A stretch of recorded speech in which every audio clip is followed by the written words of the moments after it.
කියන්නේ මේකේ තියෙන චතුරාර්ය සත්‍ය විග්‍රහය පළවෙනි ආර්ය සත්‍ය විග්‍රහය. පළවෙනි ආර්ය සත්‍ය විග්‍රහයෙන් මේ දුක්ඛ අරිය සත්‍ය. මේ දුක්ඛ අරිය සත්‍ය බුදුහාමුදුරුවෝ විග්‍රහ කරේ ඉදංකෝ පන විකවේ දුක්ඛං අරිය සත්‍යං ජාති දුක්ඛ, ජරා දුක්ඛ, ව්‍යාධි දුක්ඛ, මරණ දුක්ඛ. මේ විපයෝග දුක්ඛ, අපේ සංපයෝග දුක්ඛ. යම්පි ඉච්ඡං නලබති තම්පි දුක්ඛ සංකිට්ඨේන පංච උපාදානස්කන්ධ දුක්ඛ. මේකම දුක්ඛ ආර්ය. මේ වගේ සමුදය සත්‍ය, නිරෝධ සත්‍ය, නිරෝධාමි පටිපදාන සත්‍ය, චතුරාර්ය සත්‍ය විග්‍රහ කරලා තියෙනවා. දැන් මේ පළවෙනි ආර්ය සත්‍යයෙන් විග්‍රහ කළේ උත්තරේ නිවනටපත් නොවෙන්නට හේතු. නිවනටපත් නොවෙන්නට හේතු මොකද්ද? මේ සංකීර්ණ පංච උපාදානස්කන්ධ දුක්ඛ. පංච උපාදාන පංචස්කන්ධයම උපාදානය කරගන්නවා. කොහොමද? ප්‍රියයන්ට ඇලීමෙන් අප්‍රියයන්ට ගැටීමෙන්. ප්‍රිය දෙක අතර මුලා වීම. ඔය තුන තියෙනවා. ඒක නිසා යම් කිසි කෙනෙක් නැවත නැවතත් මේ සංසාරයට උපකාර වන වූ සම්බන්ධතාවය උපදවන්නේ කොහොමද? මෙන්න මේ ප්‍රිය දෙයට අන්තවාදී දෙයට ඇලීමක්, අප්‍රිය දෙයට අන්තවාදී දෙයට ගැටීමක්. ඒක තමයි මේ විග්‍රහය කරලා තියෙන්නේ.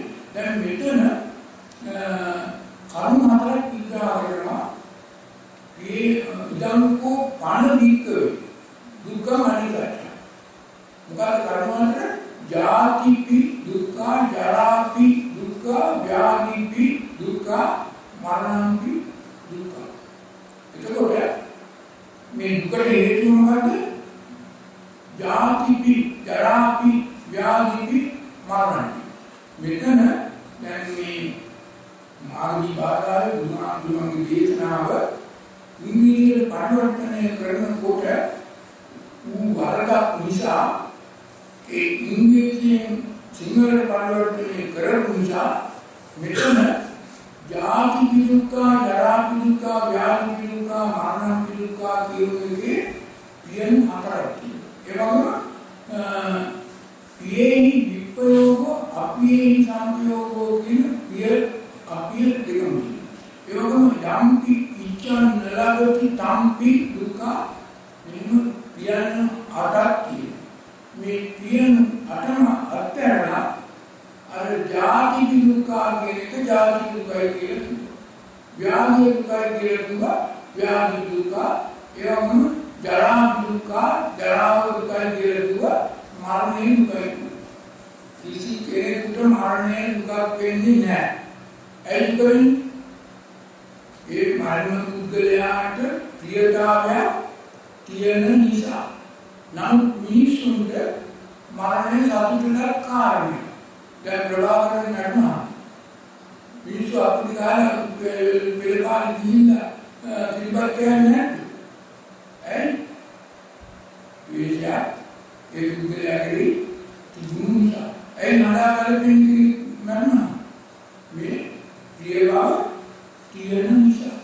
එහෙමනම් මේ ජාති, ජරා, ව්‍යාධි, මරණ කියන හතර දුකට හේතු වෙන්නේ මෙන්න මේ ප්‍රිය අප්‍රිය කියන දෙක පුද්ගලයන් තුළ විවිධ ආකාරයෙන් තියෙන නිසා. මේ ප්‍රිය අප්‍රිය දෙක හරියට දැනගත්තොත් අන්නේ පුද්ගලයාට පුළුවන්කම තියෙනවා මේ දුක්ඛාර සත්‍ය හරියට අවබෝධ කරගන්න.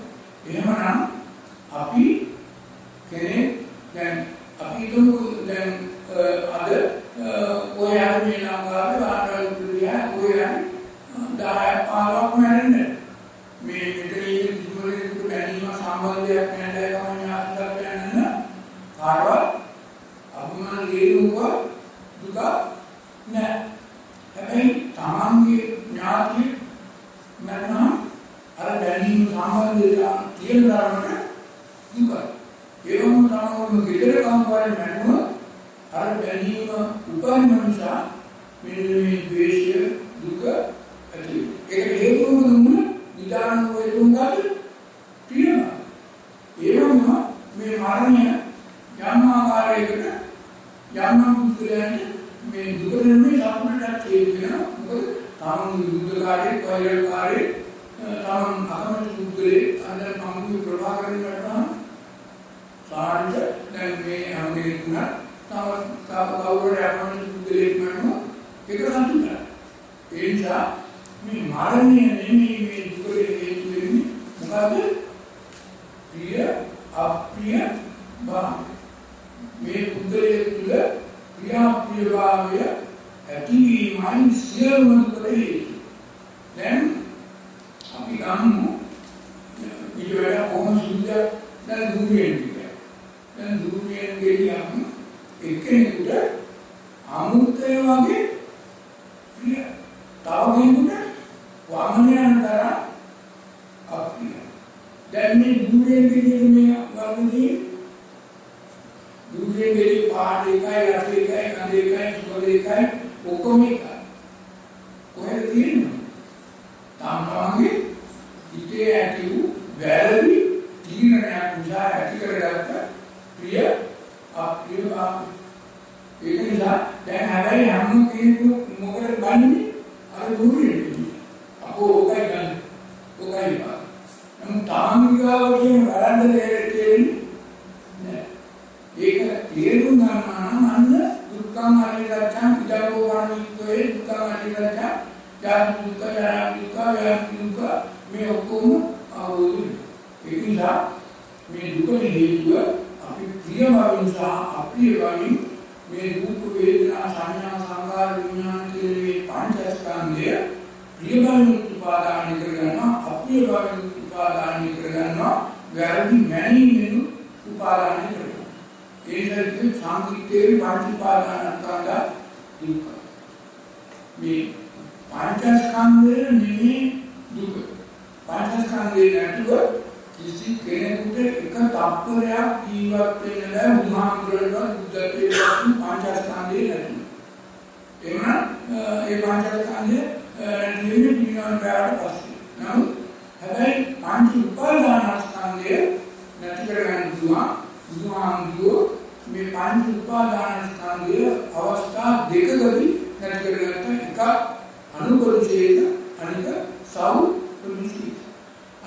අරහත්ත්වයට පත් වුණ අර බෝධි මූලයේදී මේ අනුපරිච්ඡේද පරිනිබ්බාණයට පත් වෙනවා ඒ වගේම අර විඥානයන් වලදී පිරිනමන පාදී සෞපරිච්ඡේද නිබ්බාණයට පත් වුණ අර උපාදානය කරගෙන තිබුණු ශේෂයක්වත් ඉතුරු නොකර අවසන් කරනවා ඉතින් ඒක නිසා හොඳට තේරුම් ගන්න ඕනේ ප්‍රිය අප්‍රිය භාවය තමයි අපේ මේ සංසාරයේ බැඳෙන්න යන්න උපදින්න පංචස්කන්ධේ උපාදානය කරගන්න දුක උපදවන්න සියලුම දේවල් වලට හේතුව මේ අපි අන්තවාදී ලෙස යම් යම් සම්බන්ධතාවලට ණයයන් වලට බැඳිලා ප්‍රිය අප්‍රිය දෙක ඉතේ ඇති මේ ප්‍රිය අප්‍රිය දෙක තියෙනවා අන්ත දෙක නිසා ඊයේවත් නිවන් දකින්න බැහැ.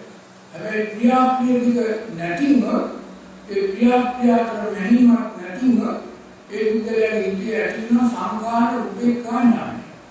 මොකද වෙන්නේ? උපේක්ඛා චිත්ත. ඒ උපේක්ඛා චිත්ත තියෙන බුද්ධයා ඊයේ ඇලින්නේ අප්‍රිය ගැටින්නේ ප්‍රිය අප්‍රිය අතර වැරදිසිය මානින්නේ මානයක් කියනවා මොහේ නාමයෙන් නැතිනවා ඊට පස්සේ රාගයේ ද්වේෂයේ මොහේ කියුන්නේ අන්න රාගකෝ ද්වේෂකෝ මොහකෝ විපාකේ මේ නිවනට පාපේ